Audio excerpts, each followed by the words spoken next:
ॐ आनन्दम्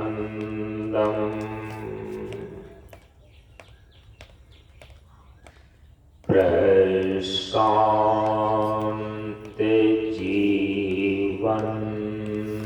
दर्शनम्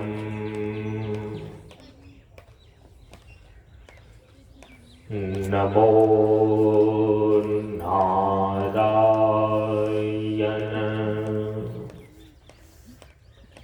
नारायणम्।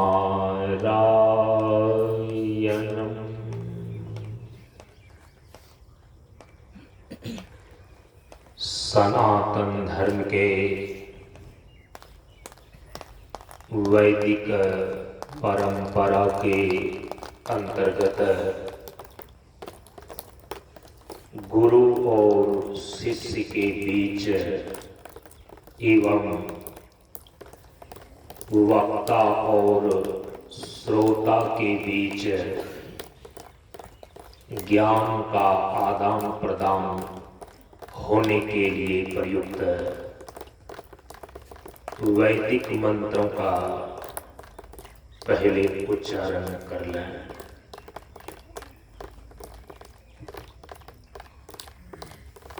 ओम सहनाववतु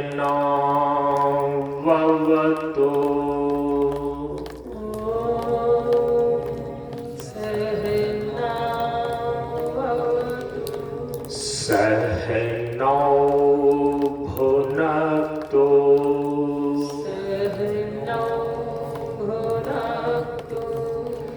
सह वीर्यं करवावहै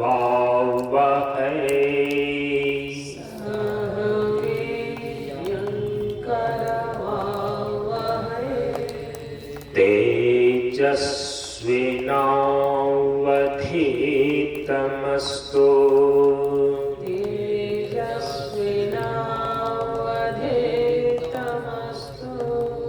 मा विद्विषावहै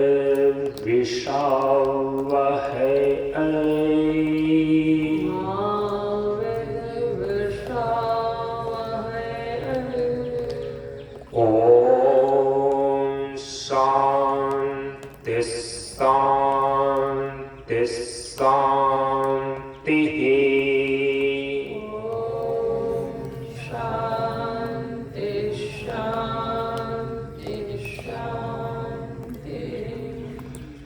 अस्तो मा सद्गमय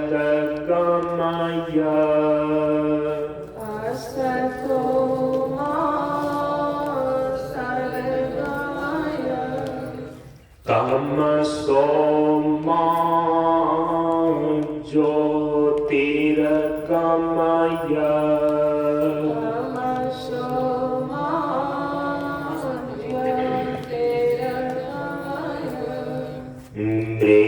मृत्योर्मा अमृतं गमय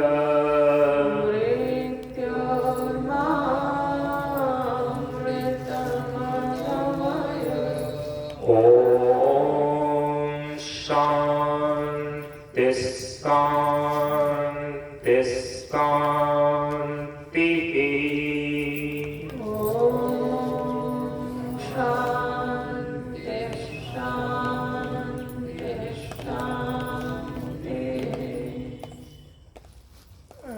सभी लोग थोड़ी देर के लिए मौन एवं शांत रहें।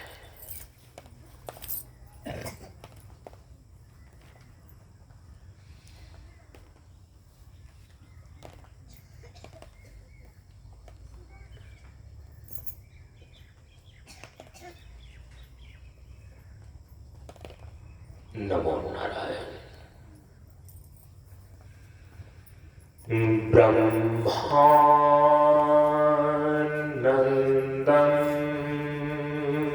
परम सुखदं केवलं ज्ञानमो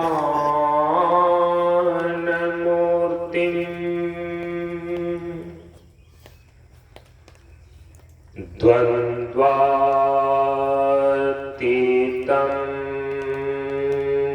गगनसदृशम्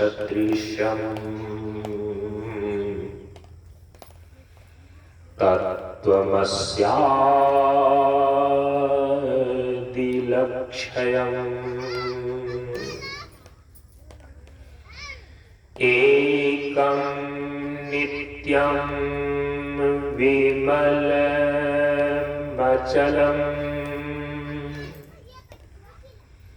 सर्वधि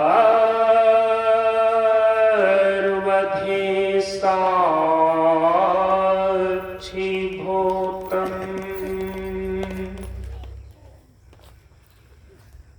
भावातीतं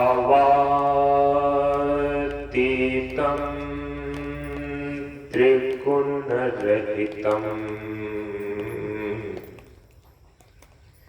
सद्गुरुं तं नमामि। सद्गुरुं तं नमामि।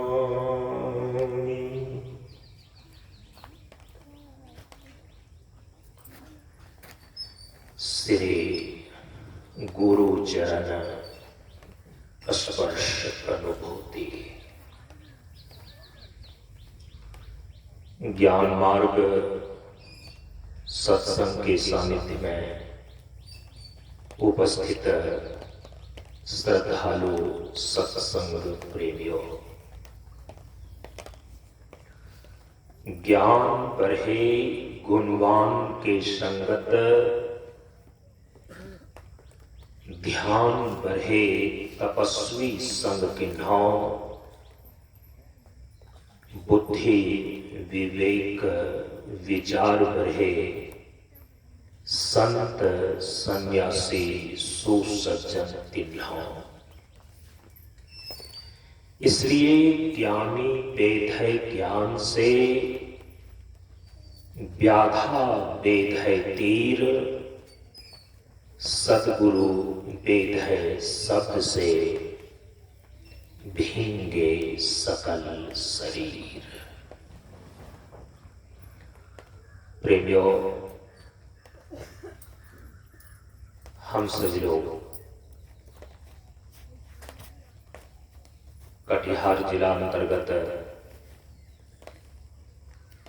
भंगाहा ग्राम में स्थित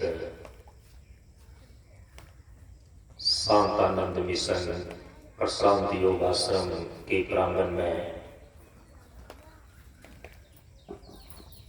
ज्ञान मार्ग सत्संग भंगाहा मंच के इस बार 10वें वार्षिकोत्सव सत्संग के रूप में आयोजित 2 दिवसीय सत्संग कार्यक्रम के आज दूसरे दिन के सत्संग में 21 मार्च सन 2025 ईस्वी को प्रातःकालीन सत्संग सत्र में उपस्थित हैं। हम सभी लोग इस बार के इस वार्षिकोत्सव सत्संग सत्र में आध्यात्मिक त्रिवेणी पर विचार कर रहे हैं। जब 3 चीजें समायोजित होती है, 3 धाराएं आकर मिलती है, तब उसको बोलते हैं त्रिवेणी। आध्यात्मिक त्रिवेणी का अर्थ होता है वह त्रिवेणी जो हमारे शरीर के अंदर है।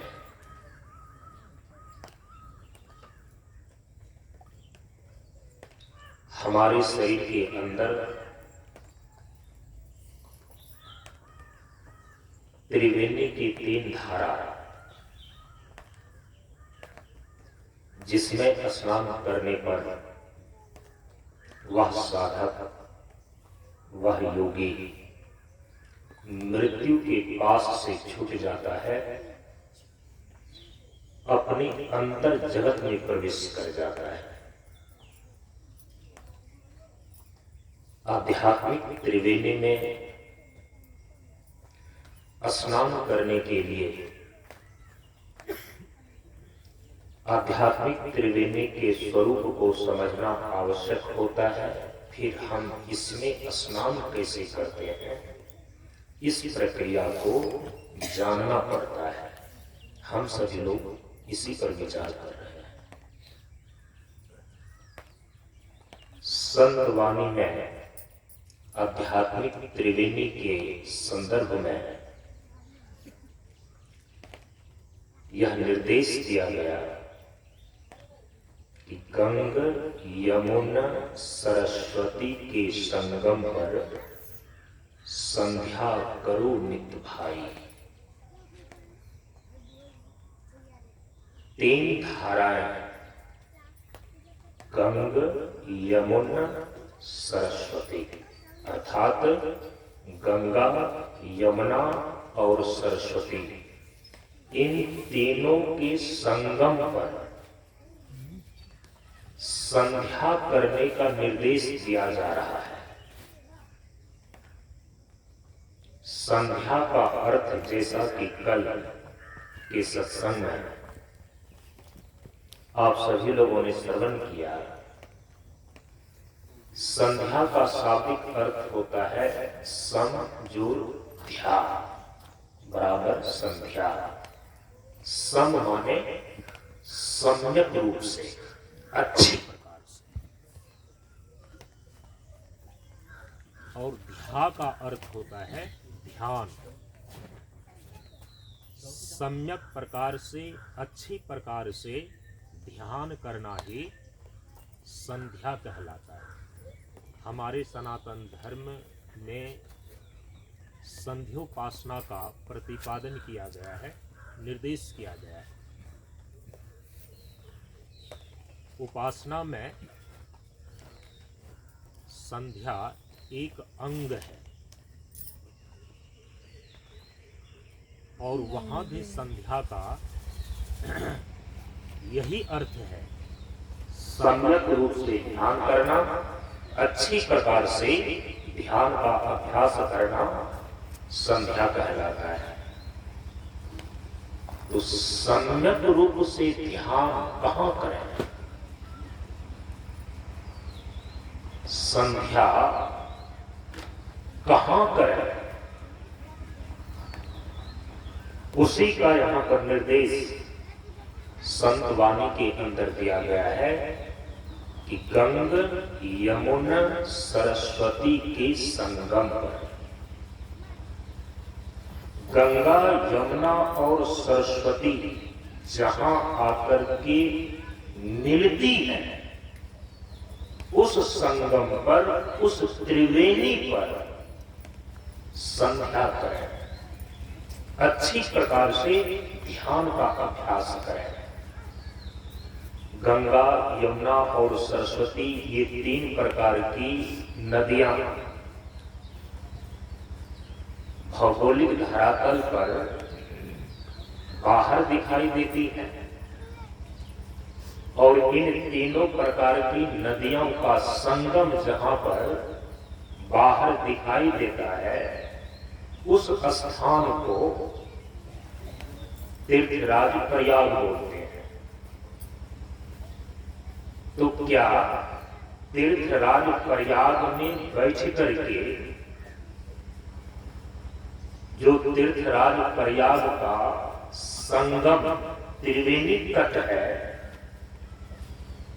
वहां पर बैठकर ध्यान करने की बात बताई जा रही है?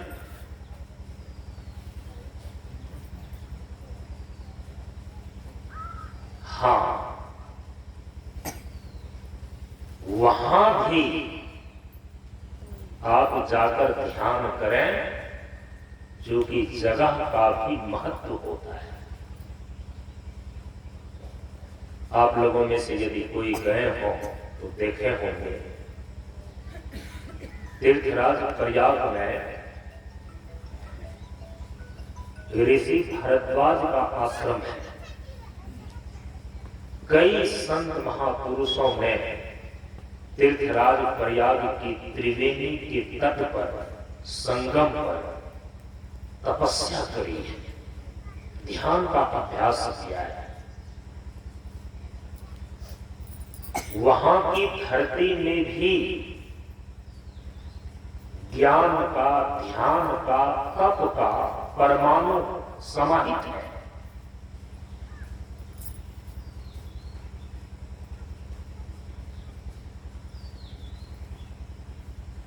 स्थान का भी प्रभाव पड़ता है।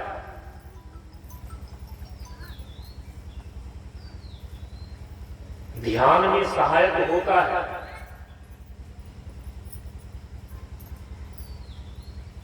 लेकिन जब भीड़ बढ़ जाती है, लोगों का आपाधापी बढ़ जाता है, बहिर्मुखता बढ़ जाती है, ऐसे लोगों का जमावड़ा जब वैसे पवित्र तीर्थ स्थान में होने लगता है तो धीरे धीरे वहां ध्यान, ज्ञान और तप के परमाणु क्षीण होते चले जाते हैं। यहां पर जिस गंगा, यमुना और सरस्वती के संगम पर संध्या करने की बात, ध्यान करने की बात संत वाणी में निर्देशित की जा रही है, वो गंगा, यमुना, सरस्वती बाहर की नहीं है, हमारे शरीर के भीतर की गंगा, यमुना और सरस्वती के संगम को यहां पर बताया जा रहा है। और इसका निर्देश हमारे योग के प्राचीन ग्रंथ हठयोग प्रदीपिका में प्रतिपादित किया गया है। पिछले 2 दिनों से आप इस श्लोक को सुन रहे हैं।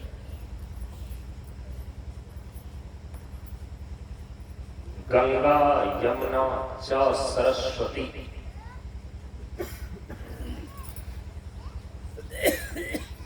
ईडा ईडा सुषुम्ना नाम्नी प्रचक्षते तस्य मध्ये स्थितं योगी ध्यान योगेन दुख रूप संसार निवर्तते। गंगा, यमुना और सरस्वती ये 3 धाराएं हमारे शरीर के भीतर किस रूप में है, हठयोग प्रदीपिका में निर्देशित किया जा रहा है कि ईडा पीडा सुषुम्ना नारी नामनी प्रचक्षते।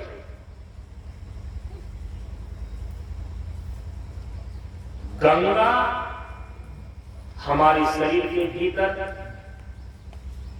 इंगला नारी के रूप में है, यमुना हमारे शरीर के भीतर पिंगला नारी के रूप में है, और सरस्वती हमारे शरीर के भीतर सुषुम्ना नारी के रूप में है। 72,000 नस नारियों में ये 3 नारियां प्रमुख हैं। कल इस पर व्याख्या हो चुकी है। शरीर और शारीरिक धरातल पर जितनी भी क्रियाएं हो रही हैं, उसके प्रति उसको नियंत्रण करने वाली इंगला नारी है, जिसको कहा जाता है ईडा संस्कृत में। आपके भीतर में मानसिक और बौद्धिक जितनी भी क्रियाएं हो रही हैं,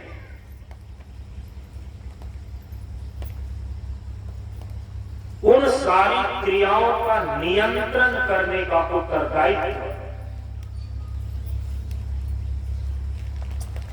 पिंगला नारी को है। उसी को संस्कृत में पीड़ा भी कहा जाता है। और आपके भीतर जितनी भी प्रकार की आध्यात्मिक अनुभूतियां हैं, उसके प्रति उत्तरदायी सुषुम्ना नाड़ी है। और आज के विज्ञान, आज के डॉक्टर इसी इंगला पिंगला नाड़ी के विज्ञान के अनुसार से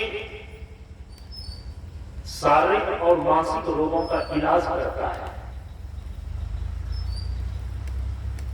ग्लैंड के रूप में वो नाड़ियों के गुच्छ को इस शरीर के भीतर अपने यंत्रों के माध्यम से वैज्ञानिक लोगों ने खोज निकाला है।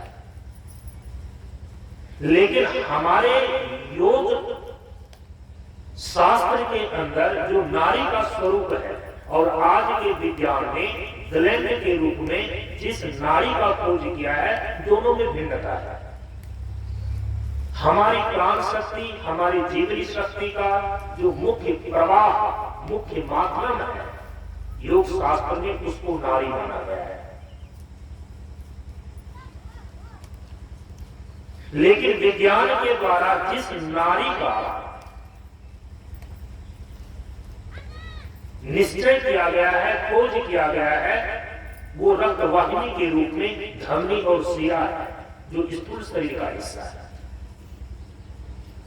नाड़ी स्थूल शरीर का हिस्सा नहीं है, वो सूक्ष्म शरीर का हिस्सा है। गंगा रूप ईरा नाड़ी, यमुना रूप पिंगला नाड़ी और सरस्वती रूप सुषुम्ना नाड़ी। हमारे शरीर में नीचे मूलाधार चक्र से ऊपर आकर के आज्ञा चक्र में जहां पर तीनों ये नाड़ियां मिलती है, इसी को बोलते हैं आध्यात्मिक त्रिवेदी। इसीलिए इस आज्ञा चक्र को त्रिकुटी कहा जाता है।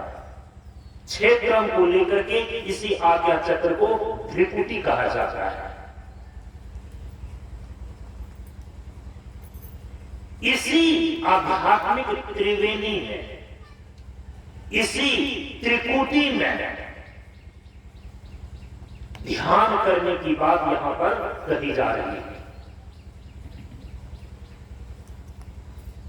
यह जो त्रिकुटी घाट है, यह जो त्रिकुटी है, यह जो आध्यात्मिक त्रिवेणी है, इसमें अमृत स्नान करने के लिए कैसे उतरते हैं, इसको थोड़ा सा समझिए।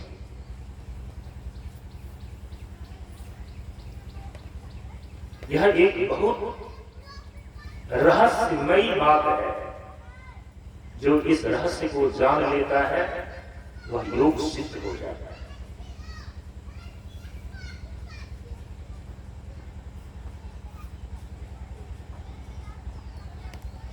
सुषुम्ना घाट में, त्रिकुटी घाट में, आध्यात्मिक त्रिवेणी के घाट में उतरने की 3 सीढ़ियां बताई गई है।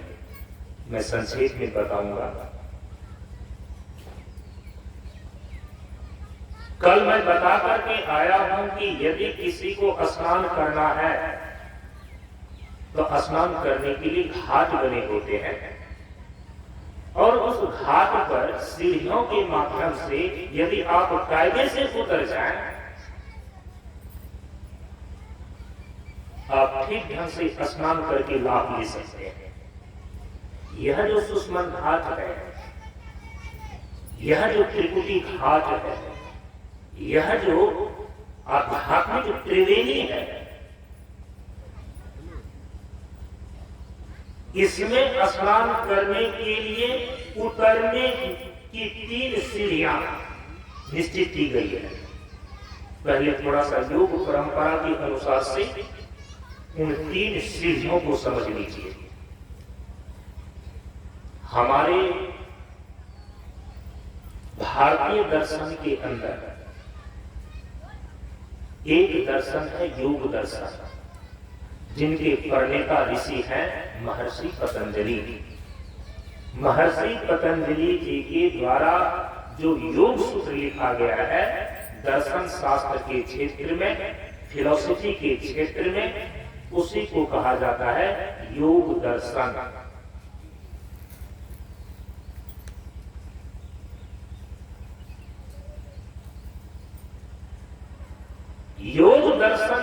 सूत्र के अनुसार से इस सुषमन घाटी में उतरने का, आध्यात्मिक त्रिवेणी में स्नान करने का जो 3 सीढ़ियां निश्चित की गई है वो अष्टांग योग के रूप में है। योग के 8 अंग, जिसमें पहला है यम, दूसरा है नियम, तीसरा है आसन, चौथा है प्राणायाम, 5वां है प्रत्याहार, 6ठा है धारणा, 7वां है ध्यान और 8वां है समाधि। ये योग के 8 अंग हैं और इसी को योग दर्शन के अंदर अष्टांग योग कहा गया है।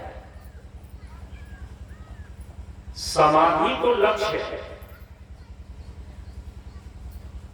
योग का लक्ष्य है समाधि। समाधि की अवस्था में होता क्या है, यह जो जीवात्मा पुरुष है, हमारे शास्त्र में पुरुष शब्द जो है ना वो बहुअर्थी है। शास्त्र में जब पुरुष शब्द का प्रयोग किया जाता है तो सावधानी पूर्वक वहां पर देखना चाहिए कि पुरुष शब्द का प्रयोग किस अर्थ में हुआ है। पुरुष का अर्थ जीवात्मा भी होता है, पुरुष का अर्थ पुरुष विशेष ईश्वर भी होता है और पुरुष का अर्थ पूर्णत्वात् इति पुरुषः, इस व्युत्पत्ति के आधार पर पुरुष का अर्थ पूर्ण ब्रह्म भी होता है। और व्यवहारिक धरातल पर पुरुष का अर्थ जो पुल्लिंग है उसके लिए प्रयोग किए जाते हैं। सांख्य दर्शन के अंदर पुरुष का अर्थ है आत्मा।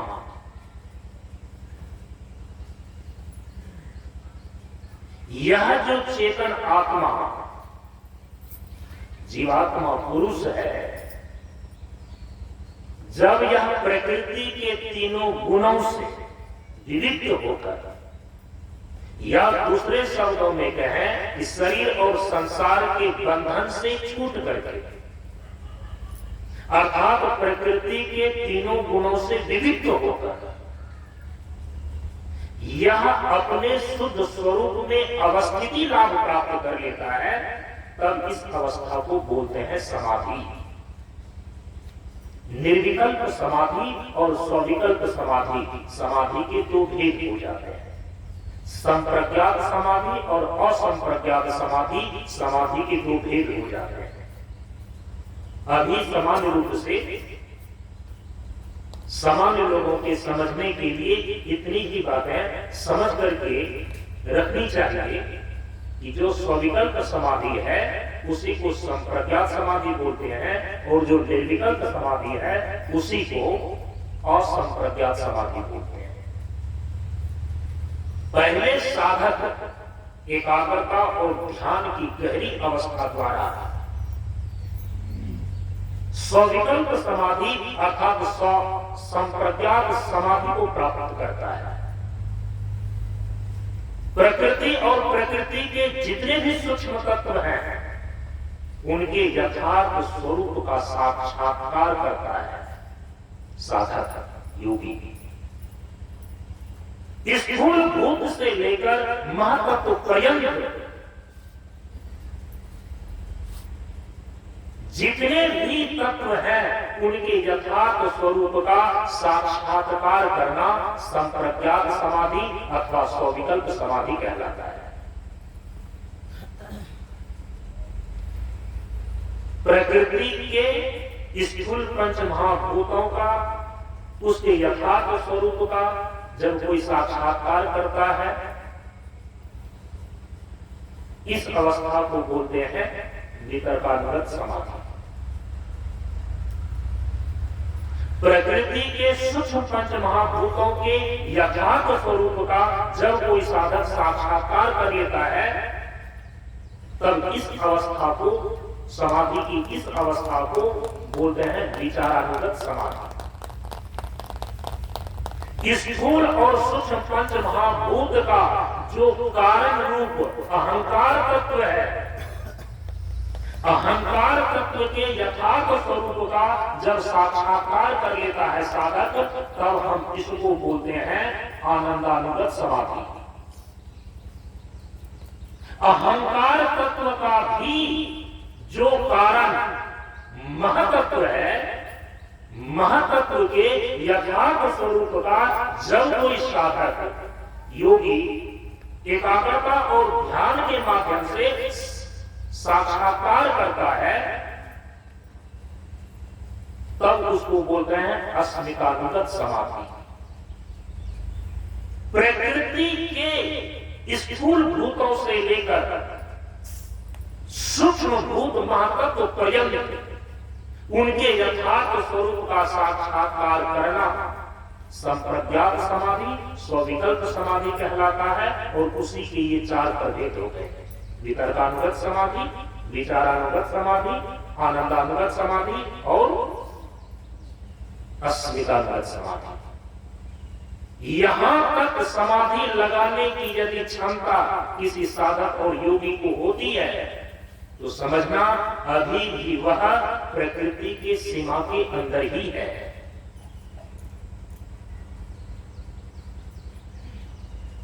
प्रकृति की सीमा का उल्लंघन करने की क्षमता, प्रकृति के बंधनों को पार करने की क्षमता इन्हीं चारों प्रकार की समाधियों के माध्यम से आती है। लेकिन ये प्रकृतिगत समाधि है। प्रकृति की सीमा को पार करने के लिए किए गए समाधियों की उपलब्धियां हैं। संप्रज्ञात समाधि अर्थात स्वविकल्प समाधि, जिनके ये चार प्रभेद बतलाए गए। लेकिन निर्विकल्प समाधि जो है, वो प्रकृति के पार जो प्रभु की सत्ता है, जब उसी से एकाकार यह पुरुष जीवात्मा परमात्मा से एक हो जाता है, उस अवस्था को हम बोलते हैं निर्विकल्प समाधि। उस अवस्था को हम बोलते हैं असंप्रज्ञात समाधि। तो प्रकृति और प्रकृति के गुणों से विविक्त होकर जब यह जीवात्मा चेतन पुरुष अपने ही परमार्थ स्वरूप में अवस्थिति लाभ प्राप्त कर लेता है, ये समाधि की अंतिम अवस्था है, जिसको बोलते हैं निर्विकल्प समाधि। यहीं पर कैवल्य सिद्ध होता है। कैवल्य का मतलब ये होता है मुक्त हो जाना, शरीर और संसार के बंधनों से सदा के लिए छूट जाना कैवल्य कहलाता है, मुक्ति कहलाती है। योग का लक्ष्य तो समाधि है। समाधि दो प्रकार की: प्रकृति के स्थूल से सूक्ष्म भूतों का साक्षात्कार करना संप्रज्ञात समाधि, प्रकृति के गुणों को पार करके इससे विविध होकर अपने यथार्थ स्वरूप का साक्षात्कार करना, यह है निर्विकल्प समाधि। योग का लक्ष्य है समाधि। राजयोग के अंदर समाधि 8वें नंबर पर आता है, लेकिन इस समाधि की अवस्था को प्राप्त करने के लिए नीचे 7 सीढ़ियां बनाई गई है: यम, नियम, आसन, प्राणायाम, प्रत्याहार, धारणा और ध्यान। इसी को बोलते हैं समाधि प्राप्त करने की 7 सीढ़ियां। इसी को कई बार बताया जाता है साधना के 7 सोपान। चूंकि साधना का लक्ष्य है योग सिद्ध करना, और योग सिद्धि का क्या अर्थ है? योग सिद्धि का अर्थ ये नहीं है कि आकाश में उड़ना। योग की सिद्धियों का ये अवान्तर फल है, योग सूत्र में बताए गए हैं। आग पर चलना, आकाश में उड़ना, परकाया प्रवेश करना, अनिमा इत्यादि जो अष्ट सिद्धियां बताई गई है, ये योग की ही सिद्धियां हैं, योग सामर्थ्य है।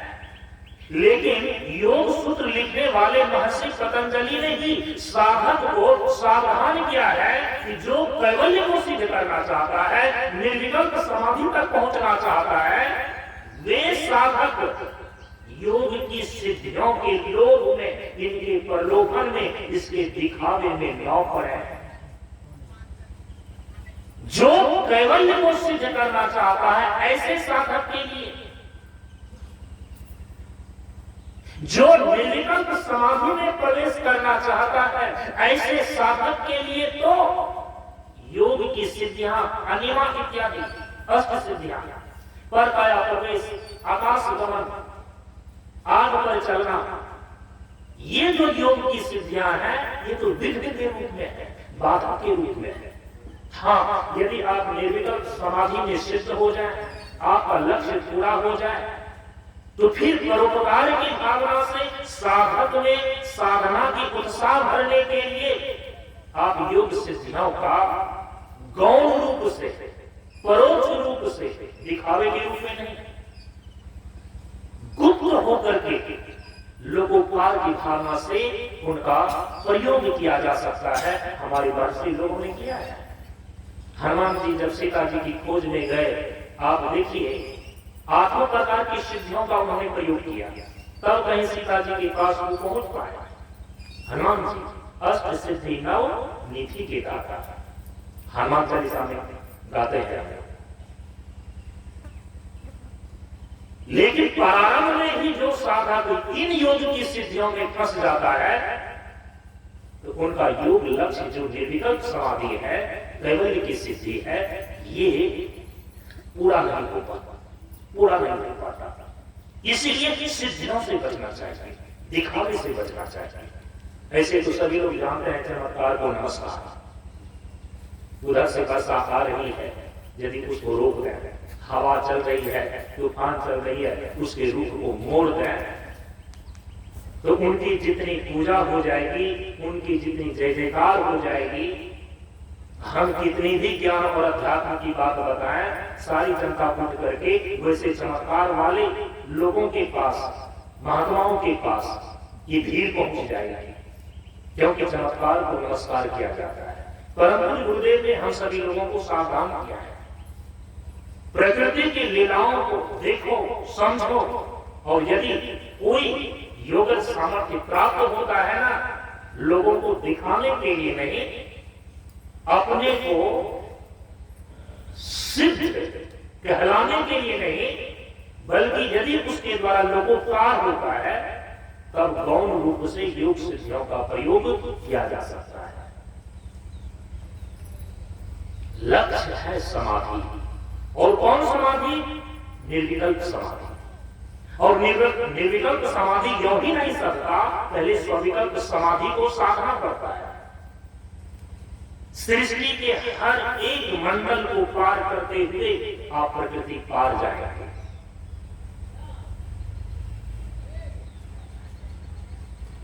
एक एक मंडल को पार करने में एक एक समाधियां घटित होती है।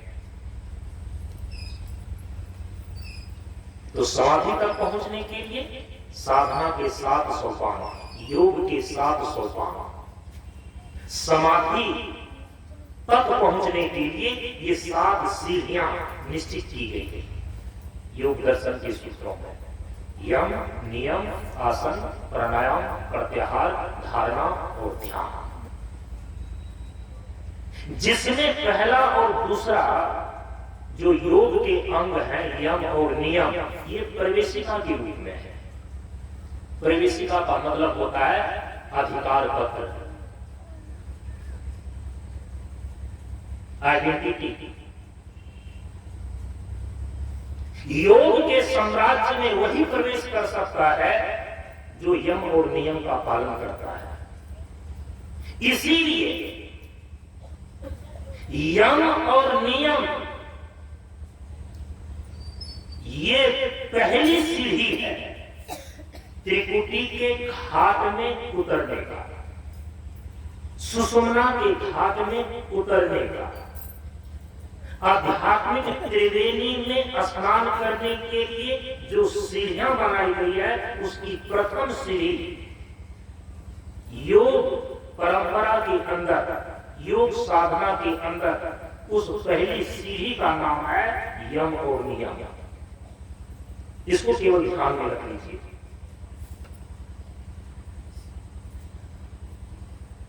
त्रिवेणी के घाट में उतरकर स्नान करने के लिए जो दूसरी सीढ़ी निश्चित की गई है, उस दूसरी सीढ़ी का नाम है आसन और प्राणायाम। योग परंपरा के अंदर योग साधना की विधा है। त्रिकुटी के घाट में उतरने के लिए ये दूसरी सीढ़ी है, आसन और प्राणायाम। त्रिकुटी के घाट में, सुषमन घाट में उतरने की जो तीसरी सीढ़ी है, उसी का नाम है धारणा और ध्यान। ये 3 सीढ़ियां हो गई। पहली सीढ़ी यम और नियम, दूसरी सीढ़ी आसन और प्राणायाम, तीसरी सीढ़ी ध्यान और धारणा। केवल और केवल इसी 3 सीढ़ियों के माध्यम से कोई साधक, कोई योगी, कोई मुमुक्षु अपने सुषमन घाट में उतरकर अमृत पान कर सकता है, आध्यात्मिक त्रिवेणी में स्नान कर सकता है। गंगा यमुना सरस्वती के संगम पर संध्या करो नित भाई, कर सकता है। उतरना होगा। इस घाट की जो निश्चित सीढ़ियां हैं, इससे होकर यदि भूल हो गई, सीधे यदि आपने छलांग मार दिया, तो कई बार लोग जाते हैं नदी में स्नान करने के लिए, यदि वो घाट पर स्नान न करे, कछार में जाकर के स्नान कर ले, तो स्नान करने का लाभ नहीं मिलेगा, वो पानी में डूब जाएगा। पानी पीने के लिए, स्नान करने के लिए, इसलिए नदी के किनारे घाट बनाए जाते हैं। हम लोग छठ पर्व करते हैं, 2 दिन पहले ही वहां जाकर के घाट बनाया जाता है। घाट कहते ही हैं उतरने की सीढ़ियां, व्यवस्था। जो हमारे भीतर सुषमन घाट है, जो हमारे भीतर त्रिकुटी घाट है, जहां पिंगला, पिंगला और सुषुम्ना ये तीनों नारियां आकर के यहां पर मिली हुई है, आध्यात्मिक त्रिवेणी है। व्यवस्थित स्थान को घाट बोलते हैं, और उसमें उतरने के लिए सीढ़ियां बनी होती हैं। तो सुषमन घाट में उतर करके अमृत स्नान करने हेतु ये 3 सीढ़ियां योग परंपरा में बताई गई है। पहली सीढ़ी यम नियम, दूसरी सीढ़ी आसन प्राणायाम, और तीसरी सीढ़ी धारणा। अब आइए थोड़ा सा संत परंपरा में देखते हैं। जो अति प्राचीन काल से योग साधना की परंपराएं चलती चली आ रही है, समय समय पर उस देश और उस काल में जब संतों का अधिगमन होता है, क्योंकि जब जब विकल्प धरा पड़ी, संतों का अधिगमन हुआ, जिनके त्याग तपस्या संयम से शांति का प्रश्न करता, शास्त्र मुक्त हो जाता है, शास्त्र बिल्कुल चुप बैठ जाता है यदि संत महापुरुष उनके रहस्य को न बता देते। काला अक्षर फैसला। इसीलिए शास्त्र प्रमाण जो अति प्राचीन परंपरा से योग की विद्याएं चलती चली आ रही हैं, उसमें कौन सी बातें बताई गई है, उसको भी अपने ध्यान में रखना आवश्यक है, ताकि कोई आपको हिला ना सके, आपका प्रमाण मजबूत रहे। इसके बाद आपकी समझ के अनुसार से, देश काल परिस्थिति के अनुसार से उन शास्त्रीय शब्दों को और उन अभ्यासों को हमारे संत महापुरुषों के द्वारा संत वाणी में उसका निरूपण कैसे किया गया है, इसको भी समझना चाहिए। सुषमन घाट में उतरने का, त्रिकुटी घाट में उतरने का जो 3 सीढ़ियां निश्चित की गई है संत वाणी में, वो 3 सीढ़ियां है। सबसे पहली सीढ़ी है सदाचार। दूसरी सीढ़ी है सत्संग और तीसरी सीढ़ी है ध्यान। योग परंपरा के अंदर प्रथम सीढ़ी का नाम बताया गया यम और नियम। उसी को संत वाणी के अंदर सदाचार की संज्ञा दी गई है। ये संगति है, विरोध नहीं। योग परंपरा के अंदर जो दूसरी सीढ़ियां बताई गई, आसन और प्राणायाम, इसकी हम व्याख्या आगे करेंगे तो संगति लग जाएगी। संत वाणी के अंदर दूसरी सीढ़ी बताई जा रही है, उसी को सत्संग, सत्य का संग करना है। सत्य का संग करने के लिए जो परमात्मा सत्य परमात्मा है वो तो आपके भीतर है बाहर भी, लेकिन उसका अनुभव और अनुभूति अंदर होगी ना। क्यों अंदर होगी? कल बता करके आए हैं, क्योंकि अनुभव और अनुभूति करने का कारण हमारे शरीर के भीतर है, बाहर नहीं है। रस का अनुभव भी होगा कहां? आपके शरीर के भीतर, क्योंकि रस को अनुभव करने का, उसका ज्ञान प्राप्त करने का कारण जो जिह्वा है आपके शरीर के भीतर है। रस तो बाहर है, रस विषय बाहर है, उसको ग्रहण करने का, अनुभव करने का साधन आपके शरीर के भीतर है। यौं परमात्मा सर्वव्यापक होने के कारण बाहर भी हैं और हमारे शरीर के भीतर भी हैं, लेकिन परमात्मा की अनुभव और अनुभूति बाहर नहीं होगी, हमारे शरीर के भीतर होगी। क्योंकि अनुभव और अनुभूति करने का कारण यंत्र साधन परमात्मा ने हमारे शरीर के भीतर दे रखे हैं।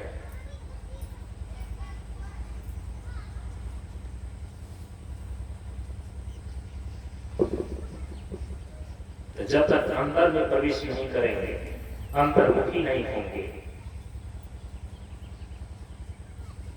तो जो अंतर्यामी प्रभु है वहां तक कैसे आपकी पहुंच होगी? इसीलिए अंतर्मुखी, अंतर्मार्गी होना, भीतर की ओर चलना हमारे गुरु निर्देश करते हैं।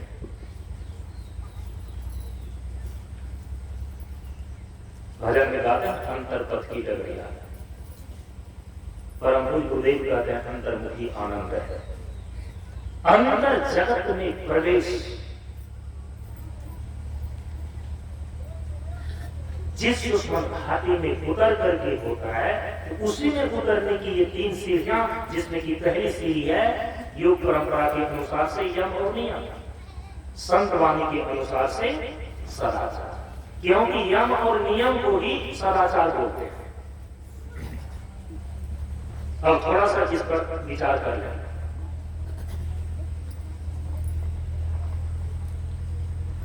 अच्छा, ये बात छूट ना जाए, मैं यहां पर थोड़ा सा उसको कोट कर दूं।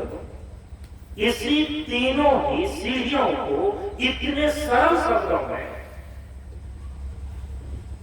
संत शिरोमणि सदगुरु महर्षि नहीं परमहंसी महाराज ने अपनी पदावली जो लिख करके बताया है, जो इस रहस्य को जानने को समझने वाला है ना, वो तो फिदा हो जाएगा, वो तो डूब जाएगा। तीनों ही सीढ़ियों की बातें केवल दो पंक्तियों में लिख करके बता दिया गया है, और उसको बार बार हम सभी लोग उच्चारण करते हैं। और जो नहीं उस परंपरा में सत्संग से साधना से मतलब रखते हैं, कम से कम सुनते तो है ना। सत्संग नित्य अरु ध्यान नित्य रहिए करत संलग्न हो। व्यभिचार, चोरी, नशा, हिंसा, झूठ तजना चाहिए। व्यभिचार, चोरी, नशा, हिंसा, झूठ, ये 5 महापापों को तजना माने छोड़ना, इससे अपने आप को अलग रखना, इसी को तो सदाचार बोलते हैं। आ गया सदाचार। पहली सीढ़ी सत्संग नित्य और ध्यान नित्य।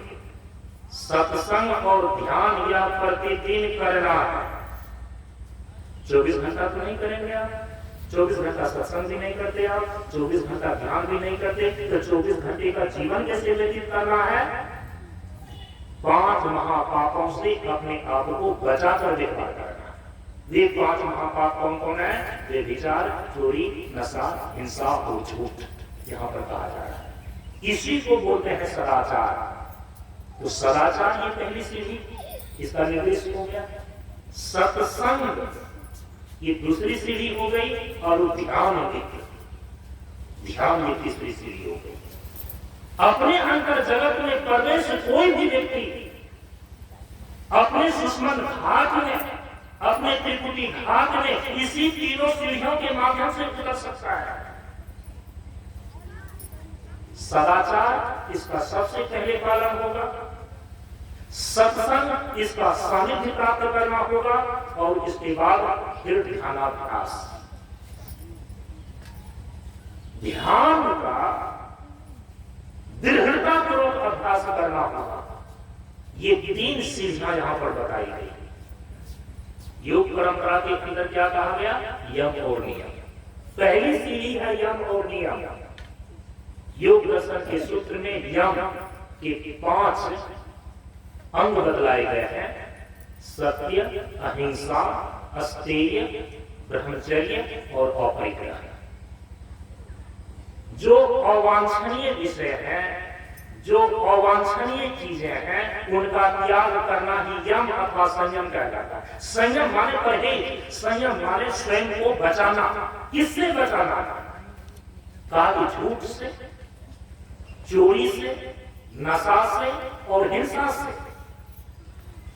योग दर्शन के सूत्र में यम के यही 5 अंग यहां पर निरूपित किए जा रहे हैं कि सत्य, अहिंसा, अस्तेय, अस्तेय माने चोरी ना करना, न चोरी को तज देना, ब्रह्मचर्य माने व्यभिचार ना करना, अपरिग्रह अनावश्यक संग्रह ना करना। नियम के भी 5 अंग बतलाए गए हैं, और नियम का अर्थ होता है अभ्यास। यदि 5 चीजों से परहेज करना है, 5 चीजों का त्याग करना है, 5 चीजों का संयम बरतना है, अब करें क्या? तो कहा कि 5 नियमों का पालन करें, 5 चीजों का अभ्यास करें, 5 चीज को धारण करें। उसी को बोलते हैं नियम के 5 अंग। योग दर्शन के सूत्र में बतलाए गए नियम के 5 अंग हैं। पहला है शौच। शौच का अर्थ होता है पवित्रता, शुद्धता। बाह्य पवित्रता भी होनी चाहिए, बाह्य शौच, पखाना पेशाब इत्यादि कर लेते हैं, स्नान करना चाहिए, मुंह हाथ पांव धोना चाहिए, ये बाह्य शौच है। मिट्टी के द्वारा, साबुन के द्वारा शरीर को पवित्र रखना चाहिए। और अभ्यंतर शौच होता है कि अपने भीतर जो ईर्ष्या और द्वेष है उसको शिथिल करना चाहिए, दूसरे के प्रति दाह और जलन की भावना नहीं रखनी चाहिए। ये अभ्यंतर शौच है। शौच। इसके बाद है संतोष। संतोष का मतलब ये नहीं होता कि मन मार करके बैठ जाना। आप अपनी मेहनत और परिश्रम से जितनी कमाई करते हैं ईमानदारी पूर्वक, उसी में अपना भरण पोषण करने की इच्छा रखनी चाहिए। दूसरे को देख देख करके लोग की प्रवृत्ति को जन्म नहीं देनी चाहिए। इसको बोलते हैं संतोष। शौच, संतोष। और तीसरा है तप। तप का मतलब क्या होता है? अपने आप को तपाना। और यहां पर तपाने का सीधा अर्थ है सहना। जीवन में परिस्थितियां आती हैं, दुखद परिस्थितियां आती हैं, क्योंकि इस संसार में केवल आप नहीं रह रहे हैं, ये संसार बहुत बड़ा, उसके बीच रह रहे हैं। सबका व्यवहार एक जैसा नहीं होता, क्योंकि अपने ही हाथ की 5 उंगलियां बराबर नहीं है। क्यों हम ये अपेक्षा रखें कि सभी लोग हमारे अनुकूल ही होंगे? हमारे अपने ही घर के 5 आदमी एक जैसे नहीं होते, तो ये अपेक्षा रखना ही बेकार है और मूर्खता है कि सभी हमारे अनुकूल होकर के ही रहेंगे। अनुकूलम वेदनीयम इति सुखम। हाँ, जब व्यक्ति अनुकूल रहता है तो अच्छा लगता है, सुख का अनुभव होता है। प्रतिकूलम वेदनीयम इति दुखम, वैसे सीधा समझेगा। प्रतिकूलता की अनुभूति का नाम ही दुख है। लेकिन उस दुख को आपको सहना पड़ेगा। कितना लड़ेंगे आप? दुनिया तो कुत्ते की पूंछ है, 100 मन का घी भी यदि लगाया जाए वो अपने ही स्वभाव से चलती है। क्यों लक्ष्य लेकर उसके पीछे आप पड़े हैं कि दुनिया को सुधार देंगे? अरे स्वयं को सुधारिए ना, दुनिया अपने आप सुधरी हुई नजर मालूम पड़ेगी। करी स्वीकार जो गलती उसे इंसान कहते हैं। बुरा जो देखा मैं चला, बुरा न देखा कोई, यदि स्वाध्याय सही ढंग से करें तो जो दिल ढूंढा अपना मुझसे बुरा ना कोई। समझ रहे हैं इस चीज को? सह जाइए। परम पूज्य गुरुदेव ने कहा कि कष्ट ही भगवान है, ईश्वर है, महाप्रभु है, इसकी सीमा स्वेच्छा से मौत तक है। दुख करे चिंता न करो, ये यूं ही आते जाते हैं, क्योंकि फूल सदा कांटों में खिलते, सेजों में मुरझा जाते हैं। इसको बोलते हैं ताप। स्वेच्छा से कष्ट को सह लीजिए, स्वेच्छा से द्वंद्व को सह लीजिए। द्वंद्व सहिष्णुता तब कहलाता है। चौथी चीजें है स्वाध्याय। 5 चीजें जो प्रतिदिन करनी चाहिए, 5 नियम के जो 5 अंग योग दर्शन के अंदर निश्चित किए गए हैं, उसकी बात हो रही है। नियम के 5 भाग, अभ्यास के 5 भाग। प्रतिदिन क्या करें? साधना करने में किस चीज को प्रतिदिन धारण करें? शौच को धारण करें, संतोष को धारण करें, तप को धारण करें। चौथी चीजें आ रही है स्वाध्याय करें प्रतिदिन। स्वाध्याय का मतलब होता है सब शास्त्रों का अध्ययन करना, सब शास्त्रों का अनुशीलन करना, गुरु के द्वारा बताए गए मंत्र का जाप करना स्वाध्याय कहलाता है। अग्निहोत्र इत्यादि कर्म का स्तरीय स्वाध्याय है। लेकिन जो दीक्षित हो गया है, एक दिन भी जप और ध्यान का न गुजरे उसको बोलते हैं नित्य संध्या। नित्य का मतलब होता है प्रतिदिन करना। संत वाणी का श्रवण कीजिए। संत महापुरुषों ने साधना करके जो अनुभव और अनुभूति प्राप्त किया है वही ग्रंथ में लिखे गए हैं। प्रतिदिन यदि 20 मिनट भी आप संत वाणी का श्रवण करते हैं, अध्ययन करते हैं, वैसा ही विचार आपके अंदर बढ़ने लगेगा, साधना में प्रगति होने लगेगी। क्या करें? तो प्रतिदिन स्वाध्याय करें। और अंतिम में नियम का 5वां अंग है ईश्वर प्रणिधान। ईश्वर प्रणिधान का मतलब होता है ईश्वर की सत्ता को स्वीकार करके उस पर पूर्ण भरोसा और अटल विश्वास रखें। इसी को ईश्वर प्रणिधान कहा गया है योग दर्शन के अंदर। तो संयम और नियम, तो संयम के भी 5 अंग हो गए और नियम के भी 5 अभ्यास हो गए। यही यम और नियम पहली सीढ़ी है सुषमन घाट में उतरने का। और संत वाणी के अंदर इसी को कहा गया है सदाचार। भगवान महावीर ने इसी 5 चीज को कहा है पंच महाव्रत। जैन दर्शन का अध्ययन करेंगे ना, जैन वाणी का अध्ययन करेंगे ना, वहां पर महावीर वाणी आएगा। तो महावीर वाणी में इसी 5 यम और नियम को पंच महाव्रत कहा गया है। भगवान बुद्ध ने इसी 5 को पंचशील कहा है। तो भगवान महावीर पंच महाव्रत कहते हैं। भगवान बुद्ध अपने उपदेश में इसी यम और नियम के जो 5 अंग हैं इसको पंचशील कहते हैं।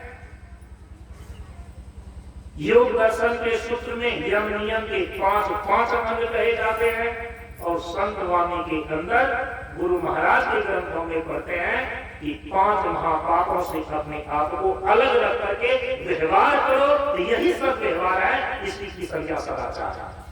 परम पूज्य गुरुदेव ने 5 तत्व जिससे कि हमारा जीवन बना है, जीवन चल रहा है, इस 5 तत्वों के आधार पर सदाचार के 5 अंग निश्चित किए हैं। जिसमें कि सबसे पहला अंग पृथ्वी तत्व को लेकर सदाचार का पहला अंग है खान पान में सात्विकता। भोजन भी आपका खराब हो, भोजन में सात्विकता नहीं हो और आप सोचें कि सीधे हम ध्यान को साध लेंगे, ये असंभव है। क्योंकि जैसा खाए अन्न वैसा हो मन। अभी आप ध्यान किसके द्वारा करते हैं? मन के द्वारा। ध्यान में करते क्या है? अभी तो मन को ही मनाने का अभ्यास चल रहा है। मानस जप, मानस ध्यान क्या करते हैं? मानस जप और मानस ध्यान, एक निश्चित रूप को, एक निश्चित मंत्र को जो गुरु के द्वारा दे दिया गया है, उसका आलम्बन लेकर बार बार अपने मन को उसी में लगाना। क्योंकि मन संसार के विषयों में भटकने का आदि अनादिकाल से है। कुत्सित वासना इसके भीतर मन को प्रेरित करती है संसार में जाने के लिए।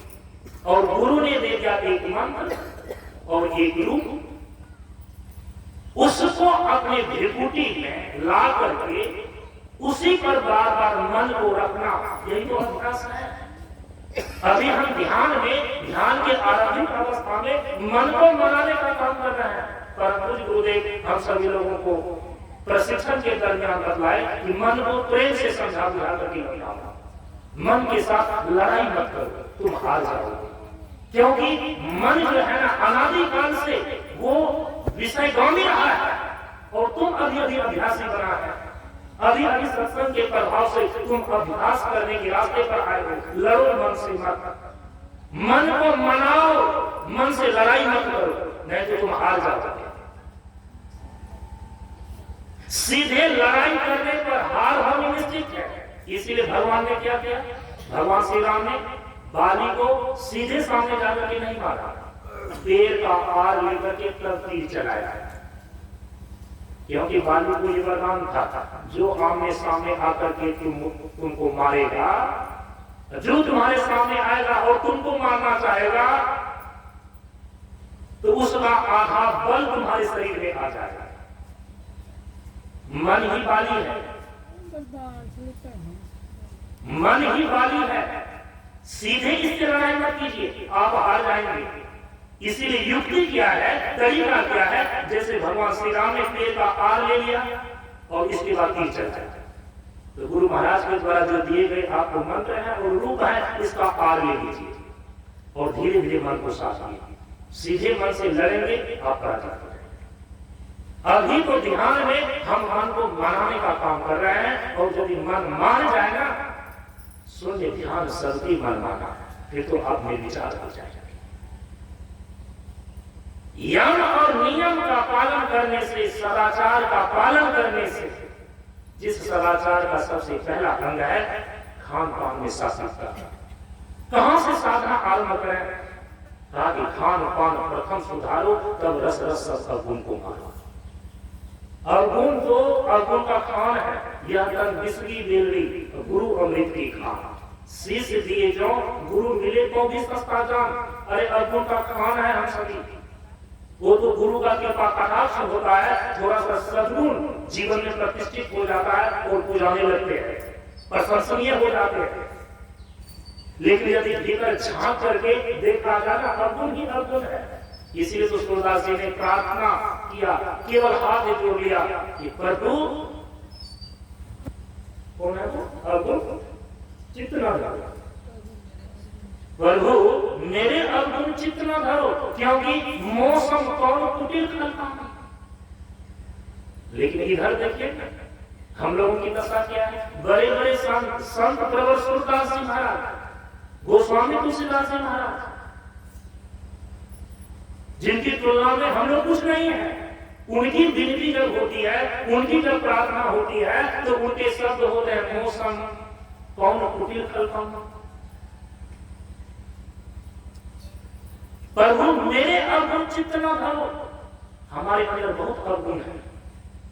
ऐसे संत भगवान के सामने प्रार्थना करते हैं, विनती करते हैं, कितना विनम्र है। और हम लोग तो अहंकार है। एक दो सद्गुण यदि आ गया ना, सारे के सारे सभी लोगों को अपने से छोटा ही समझने लगते हैं।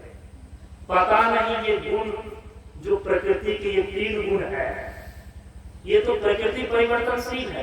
किस समय सद्गुण, रजोगुण और तमोगुण के दबाव में आकर के सत्गुण छिप जाए, कहना कभी है।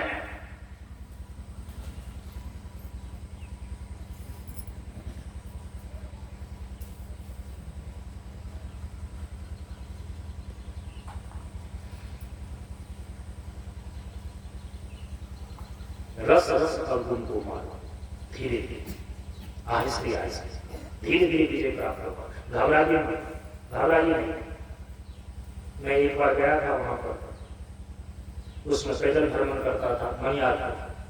वहां पर साईं बाबा के मंदिर में एकदम गेट के सामने लिखा है, ऊबिए मत, हिम्मत मत हारिए, घबराइए नहीं, रस रस सब अवगुण को मानो। संत लोगों ने उस प्रक्रिया के द्वारा अवगुण पर विजय प्राप्त किया है, वे उपदेश कर रहे हैं, उसको अमल में लाइए। रस रस अवगुण को मानो, कैसे? खान पान प्रथम सुधारो।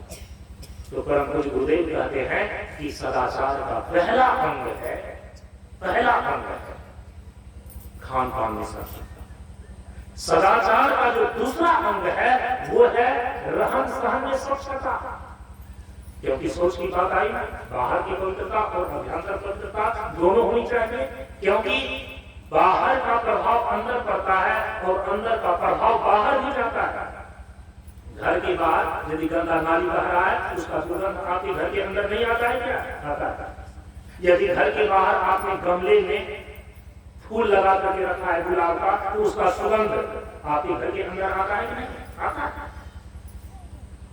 इसलिए दोनों प्रकार की पवित्रता चाहिए, दोनों प्रकार की स्वच्छता चाहिए। बाहर की पवित्रता को स्वच्छता बोलते हैं और अभ्यंतर पवित्रता को शुद्धता बोलते हैं। तो स्वच्छता और शुद्धता में थोड़ा सा अंतर है। बाह्य पवित्रता स्वच्छता का, अभ्यंतर पवित्रता शुद्धता का। तो खान पान में जब सात्विकता आप रखेंगे तो धीरे धीरे आपके भीतर की पवित्रता आनी शुरू हो जाएगी। क्या क्या गंदा संदा चीज मुख में डालते रहते हैं, खान पान में ही सात्विकता नहीं है। कभी खैनी डालते हैं, कभी तेली डालते हैं, कभी शराब डालते हैं। अरे बाहर जब वो इतना दुर्गंध दे रहा है, वो अंदर आप डाल देते हैं, तो क्या अंदर पवित्र रहने देगा आपको? नशीले पदार्थ, अश्लील शब्द और कदाचार की जगह हितकर पदार्थ, शुभकर शब्द और सदाचार आवश्यक है। खान पान में सात्विकता के बाद रहन सहन में स्वच्छता होनी चाहिए। जहां भी रहते हैं साफ कपड़ा पहनिए, साफ आवास में रहिए। ऐसा नहीं कि आपका बिल्कुल आलिशान महल है कि नहीं है। सभी की कुटिया का वर्णन रामचरितमानस में गोस्वामी जी ने किया, भरद्वाज जी के आश्रम का वर्णन गोस्वामी जी ने किया, वाल्मीकि जी के आश्रम का वर्णन गोस्वामी जी ने किया, और रावण की हवेली का भी वर्णन गोस्वामी जी ने किया। जाकर के देखिए कहां पवित्रता निवास कर रही थी, कहां स्वच्छता निवास कर रही थी? आश्रमों में, सोने की लंका में नहीं। ये मत देखिए कि हमारा घर कितना आलिशान है, आप ये देखिए कि हमारा घर बाहर और अंदर से कितना स्वच्छ है। सुबह सुबह उठ करके झाड़ू मारिए, सप्ताह में एक दिन लिपाई पोताई कीजिए, कूड़ा करकट को इर्द गिर्द न रखिए, उनका मन पर प्रभाव पड़ता है। ये कहना बड़ी आसान है कि मन चंगा तो कठोती में गंगा। अरे ये संत रविदास जी के जीवन में घटित हुआ। उनका मन चंगा था तो कठोती में गंगा आ गई। और याद रखिए, अपने को धोखा मत दीजिए, आपका मन अभी चंगा है नहीं, चंगा बनाने की साधना कर रहे हैं। इसलिए नंगा नाच मत कीजिए, संत वाणी का दुरुपयोग मत कीजिए। चारों तरफ गंदगी भरी रहेगी, कैसे आपका मन पवित्र हो सकता है? तन का प्रभाव मन पर पड़ता है, मन का प्रभाव तन पर पड़ता है। बाहर जो पर्यावरण है, उस पर्यावरण का प्रभाव आपके अंतःकरण पर पड़ता है, और आपका अंतःकरण जैसा रहेगा, बाहर का पर्यावरण आप वैसे ही रखेंगे। अंतःकरण स्वच्छ है, बाहर का पर्यावरण भी स्वच्छ। आपका मन शुद्ध है तो बाहर भी आप स्वच्छता और शुद्धता रखेंगे। इसीलिए परम पूज्य गुरुदेव ने जल तत्व से संबंधित सदाचार का दूसरा अंग निश्चित किया कि रहन सहन में स्वच्छता होनी चाहिए। अब अग्नि तत्व को लेकर के सदाचार का जो तीसरा अंग है वो है आचार विचार में शुद्धता। ये भीतर की चीज है। जो आपका आचार है, जो आपका विचार है, उसको शुद्ध रखिए। दूसरे के प्रति ईर्ष्या रखना, दूसरे के प्रति जलन रखना, उसका बिगड़े या न बिगड़े, लेकिन सबसे पहले आपका बिगड़ता है। क्योंकि जब ईर्ष्या करते हैं, जलन होता है ना आपके भीतर, तो आपके हृदय को, आपकी छाती को जलाता हुआ, दहकाता हुआ ही बाहर होता है। दूसरे पर ताला हुए या ना हुए, लेकिन आपके भीतर तो ईर्ष्या की आग यदि जलती है तो सबसे पहले आपको ही जलाती है। क्रोध की आग आपको ही जलाती है। इसलिए आचार विचार से शुद्ध होना चाहिए। ये आचार विचार की शुद्धता तीसरे नंबर पर है। इसमें आपको सफलता तभी मिलेगी जब दो चीजें पहली बार हो जाएगी। क्या क्या? खान पान में सात्विकता, रहन सहन में स्वच्छता। तब तीसरे पर आप असर डाल सकते हैं अपने आचार विचार में शुद्धता का। वायु तत्व से संबंधित सदाचार का जो चौथा अंग है वो है चाल चलन में सभ्यता। जो आप चलते हैं ना, चलने से ही आपका संस्कार चलता है।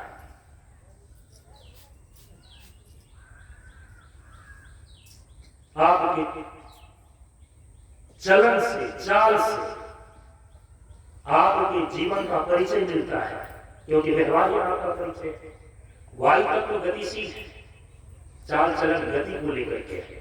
कैसा चलन है? संबंध जोड़ने के लिए जाते हैं, आप क्या देखते हैं? लड़का किस चाल चलन का है, लड़की किस चाल चलन की है।